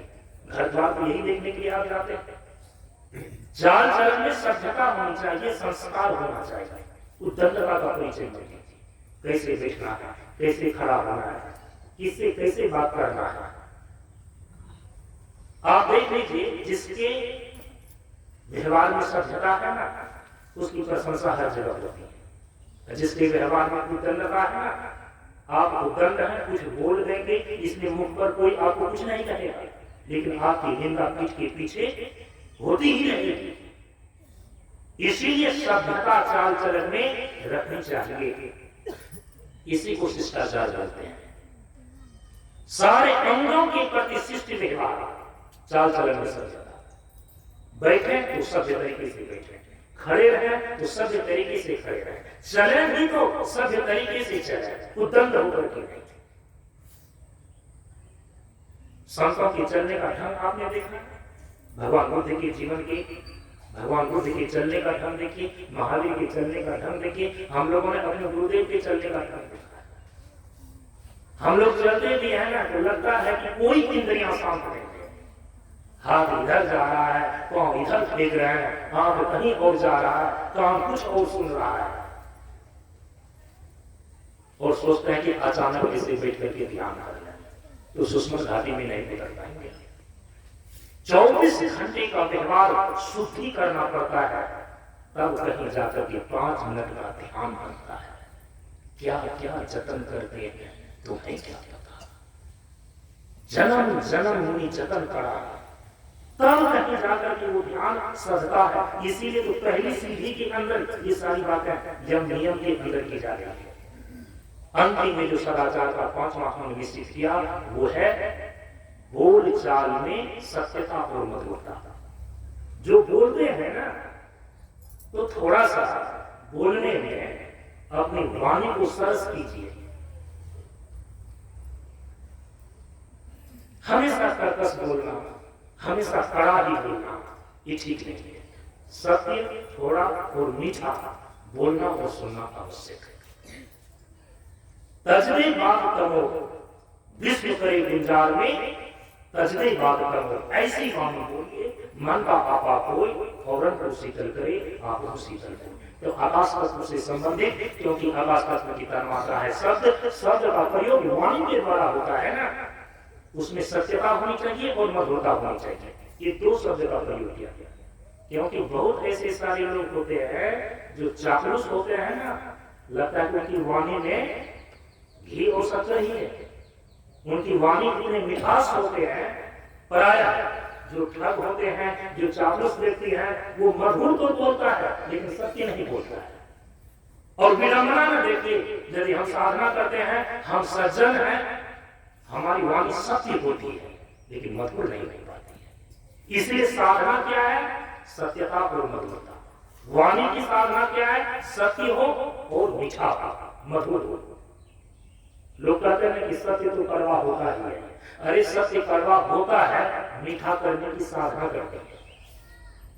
ठीक है, सत्य कड़वा होता है क्योंकि सत्य सुनने की क्षमता सबको नहीं होती है, लेकिन आपको मधुर बना करके पेश करना है, यही वाणी की साधना है। तो परम पूज्य गुरुदेव ने 5 तत्वों से संबंधित ये सदाचार के 5 अंग बतलाए और इसी को यम नियम कहा जाता है, इसी को पंच महाव्रत कहा जाता है, इसी को पंचशील कहा जाता है और इसी को यहाँ पर सदाचार के रूप में महर्षि वाणी के अंदर पंच महापापों से अपने आप को अलग रखने की बात कही गई है। यदि इतना आपने पालन कर लिया ना तो आपने पहले सीढ़ी पर तय कर दिया सुषमन घाट में उतरने का। इसके बाद दूसरी सीढ़ी है योग साधना के अंदर, योग परंपरा के अंदर आसन और प्राणायाम। संत वाणी के अंदर है दूसरी सीढ़ी सत्संग, दोनों का संबंध है। इसको थोड़ा सा समझ लीजिए फिर अपनी वाणी को विराम देंगे। आसन और प्राणायाम, आसन का मतलब है अपने पूरे शरीर के अंगों को व्यवस्थित करके बिना किसी कष्ट का, बिना किसी परेशानी का लंबे समय तक बैठना आसन कहलाता है। अब शरीर को स्वस्थ रखने के लिए हम गतिशील आसन करते हैं, पवनोत्तासन करते हैं, सूर्य नमस्कार करते हैं, आसन के कई विभाग बताए गए हैं। लेकिन यहां पर जो आसन और प्राणायाम है, योग दर्शन सूत्र में जो मूल योग दर्शन सूत्र है उसमें आसन की परिभाषा केवल कितनी ही लिखी गई, स्थिरम सुखम आसन, सुख पूर्वक पूरे शरीर को स्थिर करके बैठना, ये आसन कहलाता है। अब पूरे शरीर को स्थिर करके सुख पूर्वक तो केवल वही बैठ सकता है जिनका शरीर स्वस्थ होगा। तो हमारे ऋषियों ने ये देखा कि यदि शरीर बीमार पड़ जाता है, शरीर के अंगों में किसी प्रकार की कोई बीमारी लग जाती है तो हम स्थिर आसन में बैठ ही नहीं पाते हैं। तो उन्होंने आविष्कार किया अलग अलग गतिशील आसन का। कुक्कुटासन है, मयूरासन है, शीर्षासन है, सिंहासन है, सूर्य नमस्कार आसनों का सम्राट है। ये सब गतिशील आसन है और इन आसनों का अभ्यास करके, इस आसन का प्रैक्टिस करके आप अपने शरीर को, शरीर के प्रत्येक अंगों को स्वस्थ रख सकते हैं। लेकिन स्वस्थ रखने का प्रयोजन है स्थिरम सुखम आसन, बिना किसी दर्द और पीड़ा का सुखपूर्वक इस शरीर को लंबे समय तक स्थिर करके रखना, बैठना, यह है आसन। और आसन में बैठने के 3 तरीके मुख्य रूप से बतलाए गए हैं। देखिए कि सुषमन घाटी में उतरने की ये जो दूसरी सीढ़ी है, आसन और प्राणायाम को बतलाया जा रहा है योग परंपरा में। इसका रहस्य क्या है? यदि आपने कायदे से दीक्षा लिया है, गुरु ने योग साधना की विधि आपको बतलाई है, अवश्य आपको बतलाया गया होगा कि ध्यान करने के लिए कौन से आसन में बैठना है, कैसे बैठना है, इस शरीर को कैसे रखना है। हाँ, शरीर आपका यदि अस्वस्थ है, शरीर आपका बीमार है तो आप नहीं बैठ सकेंगे। यदि अभ्यास नहीं है आप नहीं बैठ सकेंगे। लेकिन आपको ये बताया गया है अवश्य कि ध्यान करने के लिए अपने शरीर को इस आसन में रखना, इस आसन में बैठना। 3 प्रमुख आसन है। एक का नाम है सुखासन, दूसरा का नाम है पद्मासन और तीसरा का नाम है सिद्धासन। ध्यान करने के ये 3 आसन है। ध्यान का अभ्यास करने के लिए शरीर को व्यवस्थित करने के ये 3 आसन है। ये 3 स्थिर आसन है जिसमें हम अपने शरीर को स्थिरता प्रदान करते हैं। जिसमें पहला है सुखासन।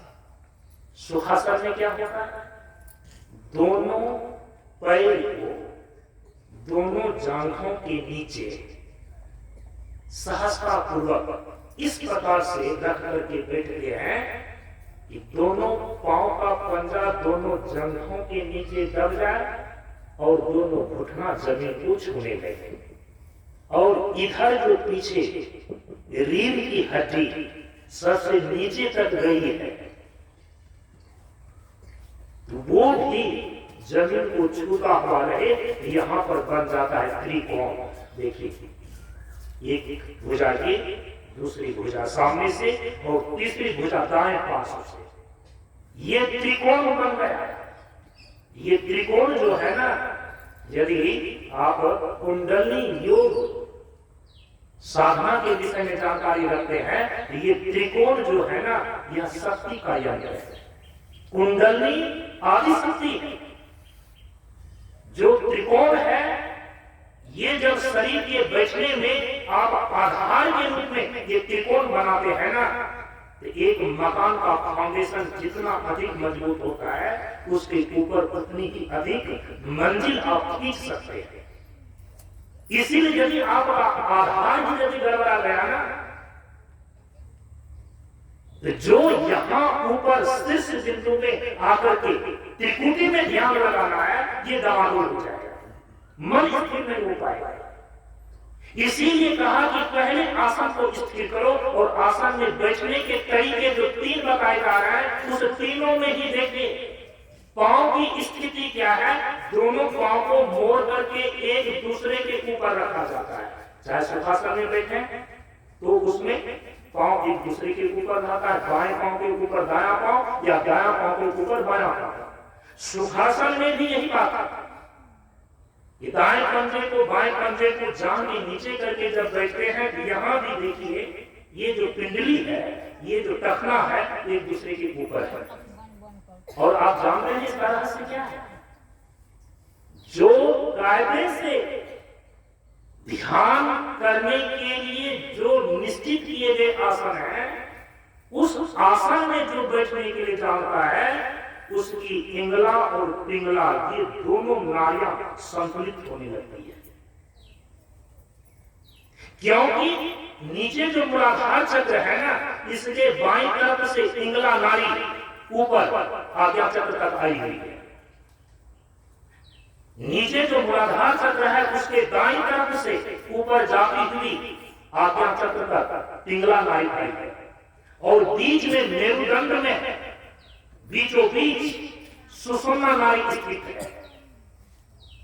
तो बाएं तरफ से आई हुई पिंगला नाड़ी, दाहिने तरफ से आई हुई पिंगला नाड़ी और रीढ़ की हड्डी के बीचों बीच आई हुई सुषुम्ना नाड़ी, ये तीनों ही जब आज्ञा चक्र पर मिलती है, इसी को आध्यात्मिक त्रिवेणी बोलते हैं। इसी को भीतर की त्रिकुटी बोलते हैं, जहां तीनों आकर के मिलती है। वो यही है त्रिकुटी, यही है त्रिकुटी, यही है दशम द्वार। इसी को बोलते हैं सुषमा घाट। इसीलिए कहा कि प्रथम से ही तो सदाचार का पालन करना हो गया, यम नियम का पालन करना हो गया। दूसरी सीढ़ी जो है वो है आसन और प्राणायाम। तो आसन में बैठने के 3 तरीके, जिसमें सबसे पहला सुखासन। इसमें पांव को एक दूसरे के ऊपर व्यवस्थित ढंग से रखा जाता है। दोनों पंजे को जांघ के नीचे दबा करके बैठ गया सुखपूर्वक, तो इसका नाम हो गया सुखासन। लेकिन यहां भी बैठने में दोनों पांव एक दूसरे के ऊपर है। ऐसा करके यदि आप बैठते हैं ना, यदि कोई वैज्ञानिक यंत्र हो, आप अपने शरीर में लगा करके स्क्रीन पर देख सकते हैं। योग की सारी क्रियाओं का वैज्ञानिक तरीके से प्रशिक्षण करने वाले योग परंपरा के अंदर एक संत हुए स्वामी सत्यानंद सरस्वती। ऑस्ट्रेलिया में और अमेरिका में योग की क्रियाओं का शरीर पर कैसा प्रभाव पड़ता है, शारीरिक मानसिक और आध्यात्मिक धरातल पर उन्होंने प्रत्येक क्रियाओं का परीक्षण किया वैज्ञानिक तरीके से, और उनका सारा रिपोर्ट उनके योग विद्यालय मुंगेर में रखा हुआ है। आज उसी शोध पत्र के अनुसार से कई ग्रंथ निकाले जा रहे हैं, वैज्ञानिक लोग उसका प्रयोग कर रहा है। हमारे प्राचीन ऋषि लोगों ने सोची कितना जंगलों में अरण्य में रह करके प्रयोग किया होगा। आज तो वैज्ञानिक यंत्र के द्वारा हम उसको स्क्रीन पर देखते हैं। वो लोग अपने अनुभव अनुभूति में इन चीजों को देखा कि जो इंगला नाड़ी आपके शारीरिक क्रियाओं के प्रति उत्तरदायी है, पिंगला नाड़ी जो आपके मानसिक और बौद्धिक क्रियाओं के प्रति उत्तरदायी है। जब आप ध्यान में बैठते हैं तो दो बाधाएं सबसे पहले आती है। आप करना चाहते हैं मन को स्थिर, आप उतरना चाहते हैं सुषमा घाट में, आप केंद्र बिंदु में उतरना चाहते हैं, लेकिन वहां ध्यान करने के अभ्यास में दो बाधाएं सबसे पहले आकर के उपस्थित होती है। या तो आप उस शरीर से संबंधित या तो शारीरिक किसी न किसी प्रकार की बाधाएं आकर के उपस्थित होती हैं, खुजली हो रही है, या उस शरीर में जो आपने आसन लगाया है वहां दर्द का अनुभव हो रहा है, या आसन लग ही नहीं रहा है, ये बाधा है। और दूसरी बाधा है, यदि थोड़ा सा शरीर को किसी प्रकार से मोड़ मार करके बैठ भी गया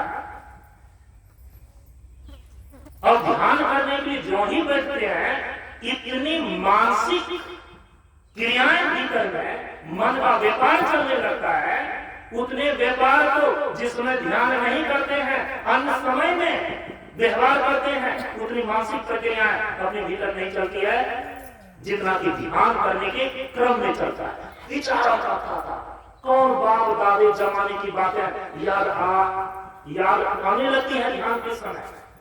कैसे आप इसको रोकेंगे? हाँ चलो, गुरु महाराज ने बताया है मंत्र जाप मंदिर विश्वासा पंचम भजन से वेद प्रकाशा, अति पावन गुरु मंत्र मन ही मन जाप जप। आप जाप जप रहे हैं, मंत्र का अंकुश अपने विचारों पर डाल रहे हैं, लेकिन विचारों का ताका रुक नहीं रहा है। आपको सहयोगी बन जाएगा यदि आप आसन ठीक ढंग से लगाने के लिए सीखें। क्योंकि जो पिंगला नाड़ी है ना, वो आपके मानसिक क्रियाओं के प्रति, बौद्धिक क्रियाओं के प्रति उत्तरदायी है। ये वैज्ञानिक परीक्षण के द्वारा सिद्ध हो चुका है। इसीलिए सोचे कि हमारे प्राचीन ऋषियों ने जंगलों में इसका प्रयोग करके देखा होगा कि यदि पांव को हम ठीक ढंग से रखते हैं तो शारीरिक जो हलचल है ना, ये बंद हो जाता है। जो मानसिक हलचल है ना, धीरे धीरे ये शांत होने लगता है। तो शारीरिक हलचल और मानसिक हलचल, ये दोनों 25% शांत हो जाते हैं यदि कि आप ध्यान करने के जो निश्चित आसन बताए गए हैं उसमें अपने शरीर को व्यवस्थित करते हैं। एक हो गया ये सुखासन। दूसरा जो बैठने का तरीका है वो है पद्मासन। पद्म का अर्थ होता है पंखुड़ी। कमल की जो पंखुड़ी होती है ना, ऐसे खिला हुआ रहता है। तो कहा कि दोनों पांव के पंजे को पद्म के आकार में करके बैठे। यदि दाहिने पांव को दाहिने बाएं जंघे के ऊपर ऐसे आप रख लें, तो एरी का देखिए ये रुख पंखुड़ी की तरफ ऊपर आ गया, और बाएं पैर को मोड़ करके अब दाहिने जंघे के ऊपर यदि ऐसे आप रख रहे तो दोनों पांव की एरी एक कमल की पंखुड़ी के समान हो गया। तो इसी अवस्था को बोलता है पद्मासन। भगवान बुद्ध ने परम निर्वाण की प्राप्ति इसी आसन में किया था। और जानते हैं सुखासन से कहीं ज्यादा दृढ़ आसन माना जाता है पद्मासन, क्योंकि इसमें शारीरिक और मानसिक जो हलचल है उससे ज्यादा इसमें शांत होती है।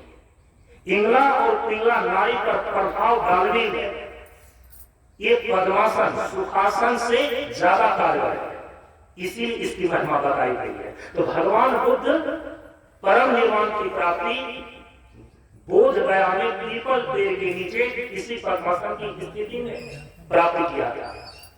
और यदि आपका शरीर खड़ा है, यदि आपका शरीर लचीला नहीं है, तो निश्चित रूप से इस पद्मासन की स्थिति में अधिक देर तक आप नहीं बैठ पाएंगे। लेकिन करत करत अभ्यास में जरूरत हो तो सुजान। इसलिए हम यहाँ पर अपने आश्रमों में प्रशांत योगासन में देखिए, जहाँ बैनर आगे लिखा हुआ योग साधना कर शिक्षा देते हैं, तो महिलाओं को, पुरुषों को, बच्चों को बताते हैं कि जिनका शरीर खड़ा हो गया है, सही आसन में तुम नहीं बैठ पाते हो, तो उसके लिए पवन मुक्तासन बतलाए गए हैं कि शरीर के प्रत्येक अंगों को किस प्रकार से मुलायम रखा जा सकता है, किस प्रकार से उसको लचीला बनाया जा सकता है। उसके लिए 6 अंगों का पवन मुक्तासन हम लोग सिखाते हैं।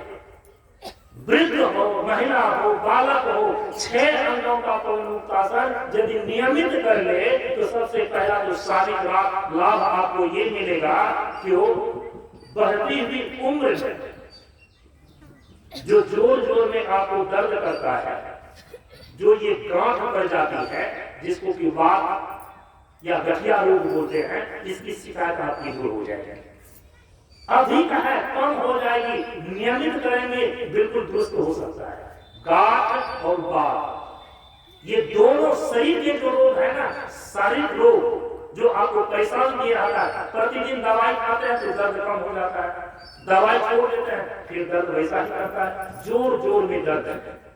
अरे जो ऐसे ही सामान्य रूप से दर्द के मारे 5-10 मिनट भी नहीं बैठ सकता है, वो क्या ध्यान में स्थिर होकर के बैठ सकेगा? शरीर का लचीला होना आवश्यक है, तब आप ये पद्मासन लगा सकेंगे। इस पद्मासन की स्थिति में आप देख सकते हैं, यदि 15 मिनट आप बैठने के लिए अभ्यास बना लीजिए, आधा घंटा बैठने के लिए अभ्यास बना लिए, 45 मिनट बैठने के लिए अभ्यास बना लिए, तो आप देखेंगे कि इसमें शारीरिक हलचल और मानसिक हलचल जितना अधिक शांत हो जाता है, सुखासन में उतना नहीं। तीसरा जो तरीका है ध्यान में बैठने के लिए आसन का, उसका नाम है सिद्धासन। और सिद्धासन का अर्थ ये होता है जिसमें सिद्धि प्राप्त की जाती है, और ये सिद्धासन सबके लिए नहीं है। जिस समय महिलाएं गर्भावस्था में रहती है सिद्धासन नहीं लगा सकती है। जो पुरुष अंडकोश की बीमारी से ग्रसित है वो सिद्धासन नहीं लगा सकते। जो ब्रह्मचर्य का पालन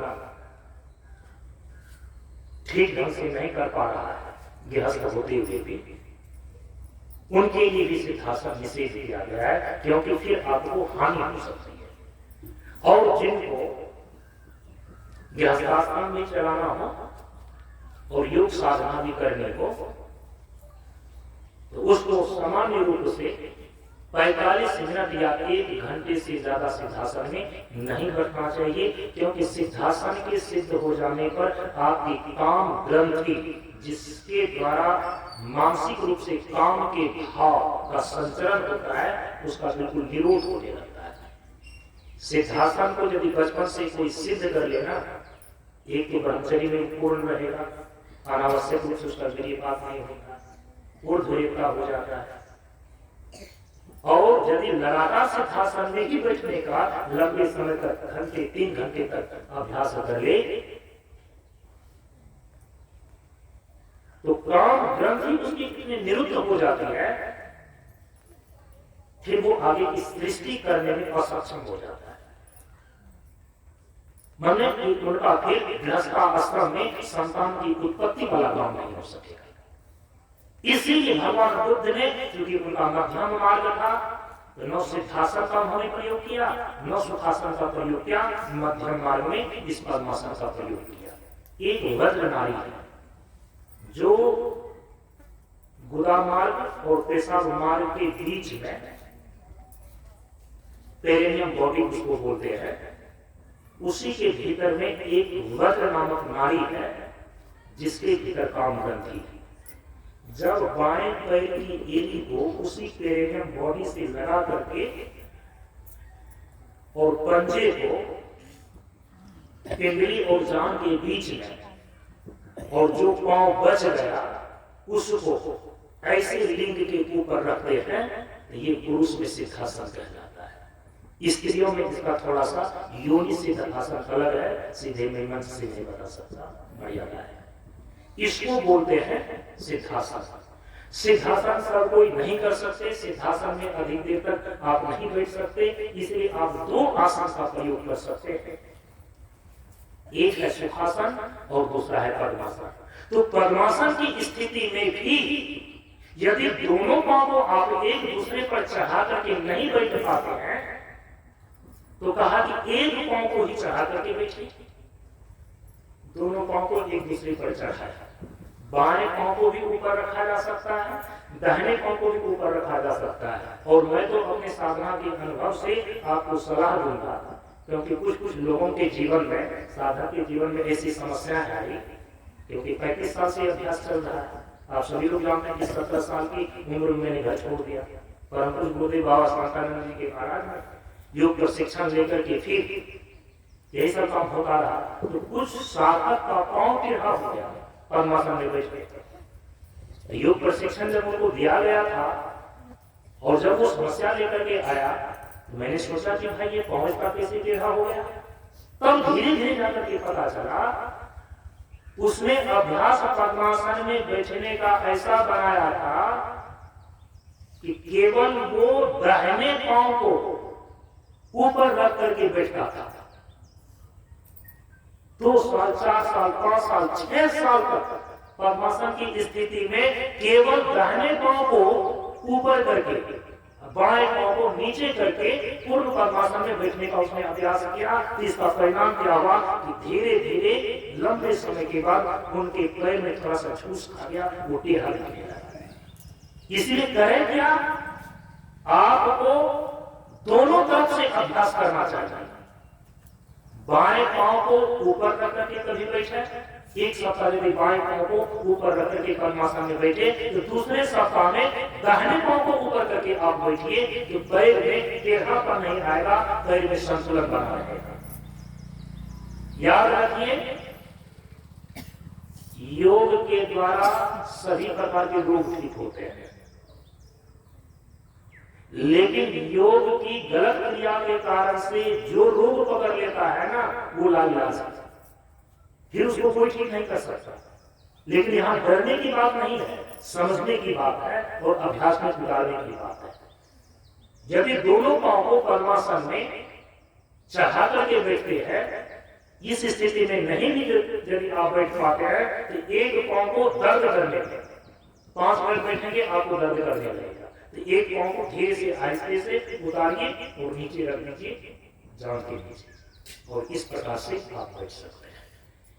दोनों पांव जब एक दूसरे पर इस सुखासन, पद्मासन या सिद्धासन की स्थिति में रखी जाती है, ये पिंगला नाड़ी को और पिंगला नाड़ी दोनों को ही संतुलित कर देती है।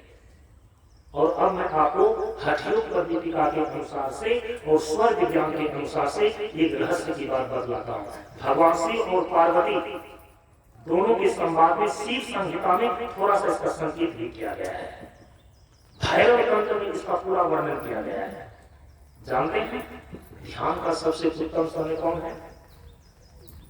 किस समय ध्यान में मन स्थिर हो जाता है? ध्यान का सबसे उत्तम स्थिति कब मानी जाती है? बाहर के समय को यदि देखेंगे तो ब्रह्म मुहूर्त वेला, बाहर के समय को देखेंगे तो त्रिकाल संध्या, जिस समय सूर्यास्त हो रहा हो उस समय, जिस समय सूर्योदय हो रहा हो तो सुबह की संध्या, फिर रात्रि की संध्या, और एक होती है मध्य संध्या, जिस समय सूर्य बिल्कुल ऊपर में। ये त्रिकाल संध्या में 3 बार ध्यान करने का समय सबसे उत्तम माना गया है। एक तुरीय संध्या होती है, चतुर्थ संध्या, जो कि तंत्र साधना के अंदर उसका विशेष रूप से प्रयोग किया जाता है, वो है मध्य रात्रि 12 बजे। मध्य रात्रि 12 बजे ये आपको तंत्र साधना में जिसका प्रयोग किया जाता है वो आपको नहीं करना है। 3 संध्या का उपयोग कर सकते हैं। ध्यान के लिए सबसे उत्तम समय रात और दिन का जहां पर मिलन है वो है सूर्योदय के समय और सूर्यास्त के समय। जिस समय सूर्य बिल्कुल केंद्र में रहता है, ऊपर प्रकाश में रहता है, मानी जाती है कि प्रकृति की हलचल उस समय शांत होती है, और उसी प्रकृति के 5 तत्वों से बना हुआ आपका शरीर है। आपको पता चले या ना चले, लेकिन योगियों ने अनुभव किया है कि ये त्रिकाल संध्या का जो समय निश्चित किया गया है ना, प्रकृति की हलचल उस समय 15 मिनट से लेकर के मात्र 45 मिनट तक प्रकृति की तरंगें, प्रकृति की जो घूर्णन गति है वो उस समय शांत रहती है अपेक्षाकृत। इसलिए संध्या के लिए, ध्यान के लिए सबसे उत्तम समय ये बाहर माना गया है। वो तो बाहर की बात हो गई, अपने शरीर की स्थिति को देखिए। अब यहाँ पर यदि थोड़ा सा भी आपको प्राण विद्या ये स्वर विज्ञान आपको मालूम हो तो फिर आप इस चीज को समझ सकते हैं। लगता है कि समय कुछ खराब हो रहा है। अच्छा ठीक है, ये पिंगला नाड़ी जो है बाईं तरफ से आई हुई, पिंगला नाड़ी जो दाहिनी तरफ से है। जो बाईं तरफ से पिंगला नाड़ी है इसी को बायास्वर भी बोलते हैं। बायास्वर पिंगला नाड़ी के कारण से चलती है। ये पिंगला नाड़ी जो दाहिनी तरफ से आई हुई है ऊपर की ओर, इससे दाहिना स्वर चलता है। स्वर का अभिप्राय यहां पर है दायां श्वास और बायां श्वास। दायां और बायां श्वास जिस समय समान रूप से चले उस समय मन सबसे ज्यादा स्थिर होता है, क्योंकि जो बायां स्वर है इसी को चंद्र स्वर भी बोलते हैं। जो दाहिना स्वर पिंगला नाड़ी है इसी को सूर्य स्वर भी बोलते हैं। बायां स्वर से ठंडी हवा चलती है, दाहिने स्वर से गर्म हवा चलती है नासिका के भीतर। दोनों श्वास दायां स्वर और बायां स्वर जिस समय आपका समान चले केवल और केवल उसी समय मेरुदंड के भीतर जो सुषुम्ना नाड़ी है उसका मुख खुलता है, अन्य समय उसका मुख बंद रहता है। जिस प्रकार से जैसे सूर्योदय होने पर कमल की पंखुड़ियां खुलती है और जब सूर्यास्त होता है तो कमल की पंखुड़ी बंद हो जाती है। हजारों ट्यूबलाइट आप जला दें, बिना सूर्य की किरण पड़े कमल की पंखुड़ी खुल नहीं सकती है। रात में कमल की पंखुड़ी बंद होती है क्योंकि सूर्य का प्रकाश नहीं है। आप आग जला दीजिए, आप ट्यूबलाइट जला दीजिए, कमल की पंखुड़ी नहीं खुलेगी। लेकिन सूर्य की हल्की सी किरण मात्र पड़ जाए कमल की पंखुड़ियां खुल जाती है। उसी प्रकार से प्रेम जो वह क्षण ध्यान का सबसे उत्तम माना गया है स्वर विज्ञान के अंदर, प्राण विज्ञान के अंदर। और प्राणायाम का इतना ही रहस्य है। आज प्राणायाम के नाम पर बहुत सारी चीजें हो रही है, उसमें जाना है। टोटल प्राणायाम की क्रियाओं का इतना ही लक्ष्य है कि जो बायां स्वर और दाहिना स्वर आपकी नासिका के भीतर चल रही है दोनों में संतुलन स्थापित करना। प्रत्येक 2 घंटे पर आपका स्वर बदलता है। अभी भी आप जांच करके देख सकते हैं कि आपका बायां स्वर चल रहा है या आपका दाहिना स्वर चल रहा है। इस प्रकार से ऐसे करें और यदि बायां स्वर तेज चल रहा होगा ये भी पता चल जाएगा, और यदि दाहिना स्वर आपका तेज चल रहा होगा तो इससे ज्यादा वायु निकल रही होगी। कोई भी इसकी जांच कर सकता है। 24 घंटे के अंदर प्रत्येक 2 घंटे पर यह स्वर में परिवर्तन करता है। लेकिन यह परिवर्तन होने में जो संधि आती है जिसके आधार पर बाहर संध्या काल माना गया, तो अपने भीतर के संध्या को देखिए, अपने भीतर की संधि को देखिए। जब दायां स्वर और बायां स्वर ये परिवर्तित होता है, क्योंकि 2 घंटे तक यदि बायां स्वर तेज चला है तो आप देखेंगे कि 2 घंटे के बाद दाहिना स्वर आपका तेज चलना शुरू होगा। तो बायां स्वर से दायां स्वर में जो परिवर्तन होता है उसी संधि काल में मुश्किल से मुझे लगता है कि सामान्य व्यक्तियों के बीच जो कोई अभ्यास नहीं करता योग का, उनके अंदर भी 2.5 मिनट से लेकर के 5 मिनट तक स्वर की समानता बनी रहती है। और संभवतः जिस समय सूर्योदय हो रहा है, जिस समय सूर्यास्त हो रहा है और जिस समय सूर्य केंद्र में है ऊपर आकाश में, और आपको वो देखना पड़ेगा। आप देखेंगे कि इस 3 समय में पूरी संभावना है कि 2.5 मिनट से लेकर के 5 मिनट तक सामान्य व्यक्तियों में भी स्वर की समानता बनी रहती है। न बायां स्वर तेज चलता है न दायां स्वर तेज चलता है, दोनों स्वर समान रूप से चल रहे होते हैं। और यही वह समय है जिस समय आप सुषुम्ना जागरण कर सकते हैं, क्योंकि प्राकृतिक रूप से उस समय सुषुम्ना का जो मुख यहाँ भ्रुकुटी में आकर के मिली हुई है ना, ये मुख उस समय खुलता है, इसका फाटक उस समय खुलता है। प्राणायाम की क्रिया से साधक और योगी केवल इतना ही प्रयास करता है कि प्राकृतिक रूप से इस 3 समय में जो स्वाभाविक रूप से सुषुम्ना का द्वार खुलता है, केवल इतना ही समय हमारे साधना के लिए बंधा हुआ न रहे।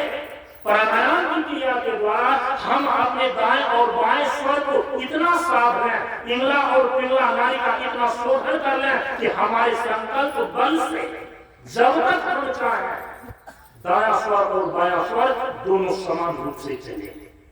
और ये नियम है कि जब दायां और बायां स्वर समान चलता है, दोनों में समानता रहती है, और जितने समय तक वो समान रूप से चले, केवल और केवल उसी क्षण आप सुषुम्ना के द्वार को खोल सकते हैं। प्राणायाम का बस इतना ही रहस्य है। रमन महर्षि का नाम आपने सुना होगा। प्राणायाम रहस्य करके उन्होंने एक किताबें लिखी है। अभी प्राणायाम के नाम पर जो उछल कूद हो रहा है उसकी बात छोड़ दीजिए। प्राणायाम से अभी डर चुके हैं। अरे प्राण विज्ञान इतना बड़ा रहस्य नहीं है ना। आप बताते हैं हठ योग ये पारिभाषिक शब्द है। आज्ञा चक्र पर द्विदल, 2 दल है, और उसी दोनों दल में दोनों पंखुड़ियों पर बीज मंत्र लिखा हुआ है। एक पर लिखा हुआ है अंग और एक पर लिखा हुआ है अक्षंग, और अक्षंग को ही समान रूप से क्षंग कहा जाता है। तो जो आज्ञा चक्र द्विदल वाला है, 2 पंखुड़ियों वाला है, एक पर बीज मंत्र है हंग और दूसरे पर है खंग, वही हंग और खंग दोनों के अनुस्वार को यदि आप हटा दीजिए तो बन जाता है शब्द हठ।